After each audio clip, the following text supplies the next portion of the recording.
€10 trillion is the estimated cost of the cyber threat in 2025. If people don't take cyber resilience as the most important thing they can be doing, they're going to fail as a business.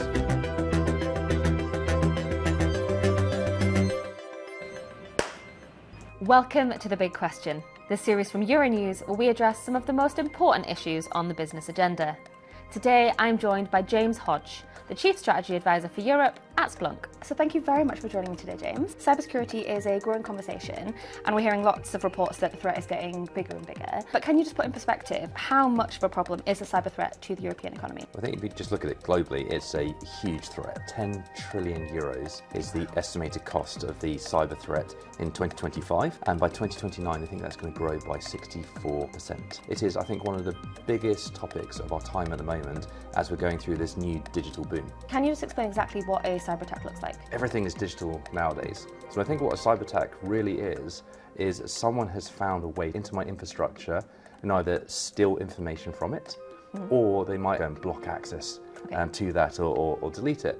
So the impact of that can be really large. To think from a hospital point of view or anything critical infrastructure, the impact of maybe something very simple like a patient booking system being unavailable, or the system in a hospital to go and get blood tests being able to be locked out, can have a catastrophic consequence. So when you think about what those type of cyber crimes are, typically they are either something called a distributed denial of service attack. I think last year that counted for 46% of all attacks on businesses, where they just flood the business with lots of requests. You know, imagine lots of people are just shouting at you and you now don't know what to do. Oh gosh. Or ransomware, where like an operating system comes up, it asks you to update your software. If you don't do that, you may be vulnerable to one of these type of attacks. Someone gets into your computer and locks you out and then extorts you for money to go and get access to it back. And we're definitely seeing that on a rise. After a company has kind of been attacked, what does that actually mean for a business? Well, so I think the first thing that happens when a company gets attacked is you get this period of uncertainty. You're trying to get into kind of the essence of what happened.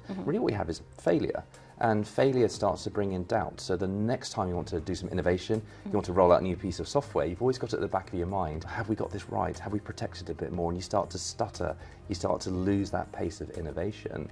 And now the speed of innovation in the marketplace is potentially the most important thing because it's so competitive, but you can't do that at the cost of failure and cyber breaches because trust is paramount to running a business. It takes about 75 days to recover from most cyber incidents. In terms of cost, we did some work last year and a report called The Cost of Downtime that looked at the global top 2,000 businesses.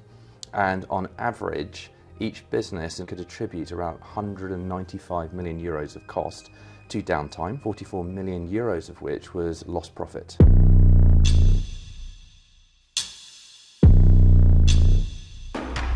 Is there a big difference between the protection that different businesses have? So, take the European Union, businesses that are less than $250 million of revenue are twice as likely to have a cyber breach than a business that's over $5 billion of revenue.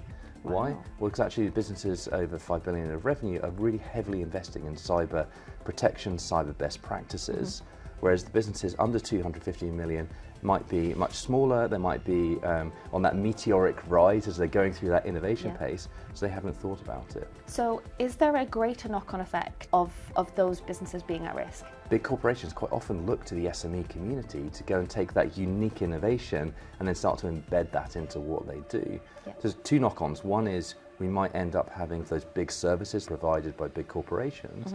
The other side is we are potentially squashing innovation and slowing down innovation that is incredible. And so it's getting that right, promoting cyber best practices, it's not a bad thing, and really kind of unlocking that innovation and potential that we can go and have. As technologies progress, is that making the cyber risk worse or is it aiding the fight, do you think?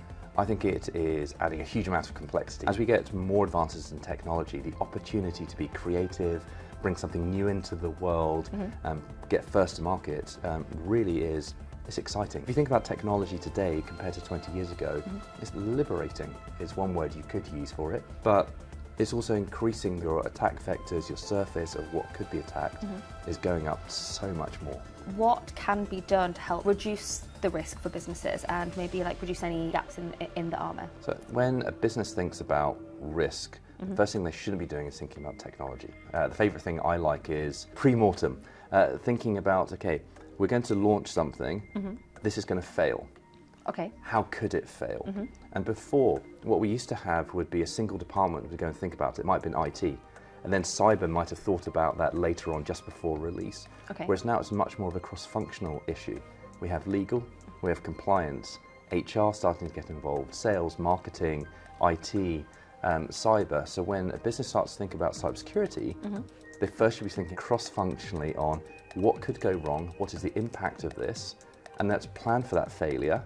And then go and get prepared for that, because that creates the right culture that you can then go and accelerate with technology, rather than thinking technology is this magic silver bullet and that's going to protect us from everything. Looking to the future, how do you see the cyber threat developing? So one of the things that ENISA, the European Cybersecurity Agency, came out with in their 2024 report was that 26% of attacks were ransomware attacks, and they're seeing that rise. The World Economic Forum in their 2025 cybersecurity assessment said that 74% of the respondents said that cybersecurity attacks were on the rise. So it's getting more complicated, but we are seeing more international cooperation. There's a big operation to go and take down ransomware as a service providers. So Lockbit, very famous, got taken down with a joint operation between the United States, the UK, Interpol, Europol, and other organisations around the world.